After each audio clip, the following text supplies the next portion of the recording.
ఈనాడులో ఒక important news కనిపిస్తుంది. ఆర్టీసీ కార్మికులకు సంబంధించిన వార్త. కార్మికులకు ఆర్టీసీ బకాయిలు 5,000 కోట్ల పైనే. 2013 నాటి వేతన సవరణ బకాయిలు బాండ్ల రూపంలోనే. నేడు ప్రభుత్వ ఉన్నత స్థాయి సమావేశం. సో ఆర్టీసీ కార్మికులకు రావాల్సిన బకాయిలట 5,000 కోట్లకు పైన ఉన్నాయట. పాపం కార్మికులు ఎంతగా ఎదురు చూస్తున్నారో ఈ గవర్నమెంట్ ఆలోచించాలి. అందుకే ఒక సమావేశం కూడా జరగబోతున్నదట ఇవాళ, ప్రభుత్వం ఉన్నత స్థాయి సమావేశం. దీర్ఘకాలిక సమస్యల పరిష్కారం కోసం వేల మంది ఆర్టీసీ కార్మికులు ఎదురు చూస్తున్నారు.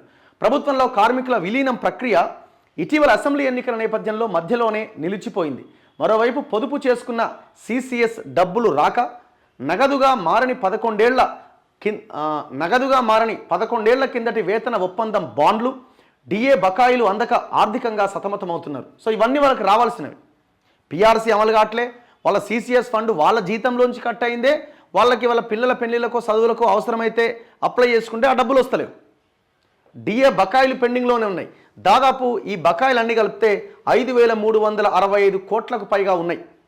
బుధవారం రాష్ట్ర ప్రభుత్వం రవాణా శాఖ పైన ఉన్నత స్థాయి సమీక్షా సమావేశం నిర్వహించబోతున్నది. సీఎం రేవంత్ రెడ్డి ఆర్టీసీ పరిస్థితి పైన సమీక్షించబోతున్నారు. ఈ భేటీలో తమ కీలక సమస్యలకు పరిష్కారం దొరుకుతుందని ఆర్టీసీ కార్మికులు ఎదురు చూస్తున్నారు. 11 ఏళ్ల నుంచి వాయిదాలే.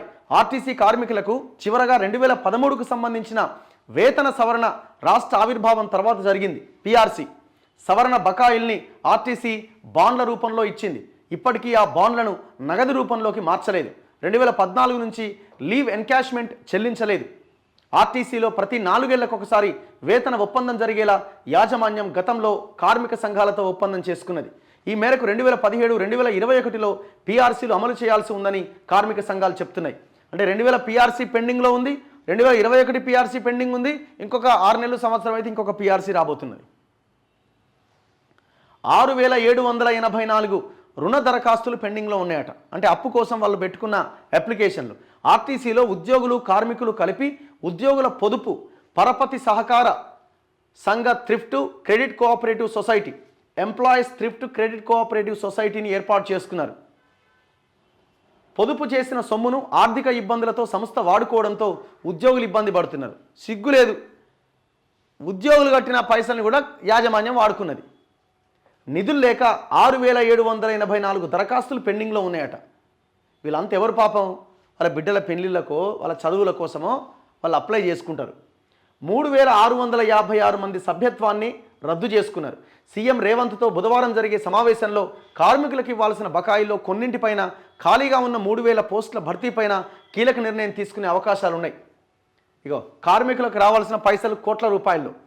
ఆర్టీసీ వాడుకున్న సిసిఎస్ డబ్బులు వడ్డీతో కలిపి 1,127 కోట్లు, పిఎఫ్ బకాయిలు 1,450 కోట్లు, ఎస్ఆర్బీసీ 580 కోట్లు, ఎస్బీటీ 158 కోట్లు, 173 నెలల డిఏ బకాయిలు 750 కోట్లు, 2013 వేతన సవరణ ఒప్పందం బాండ్లు 300 కోట్లు, లీవ్ ఎన్కాష్మెంట్ బకాయి 2014 నుంచి 23 వరకు 900 కోట్లు, రిటైర్ అయిన వాళ్ళకి చెల్లించాల్సినవి 100 కోట్లు. పాపం చాలామంది రిటైర్ అయితే వాళ్ళకి సెటిల్మెంట్ కూడా చేస్తలేదు. మరి వాళ్ళ ఉన్నత స్థాయి సమీక్షా సమావేశం ఉందట. మరి ఇలా విలీన ప్రక్రియ ఏమైందో, ఈ పిఆర్సీలు ఏమైనాయో దీని మీద ప్రభుత్వం త్వరగా తేల్చాలని కోరుకుందాం, డిమాండ్ చేద్దాం. సో గత ప్రభుత్వంలా కాకుండా వీళ్ళైనా కనీసం ఆ దిశగా ఆలోచిస్తారని, కార్మికుల హక్కులని, ముఖ్యంగా ఈ కార్మిక సంఘాల యొక్క ఆ ఎన్నికలను కూడా అతి త్వరలో నిర్వహిస్తారని కోరుకుందాం. చూద్దాం ఏం జరుగుతుందో ఇవాల్టి సమావేశంలో.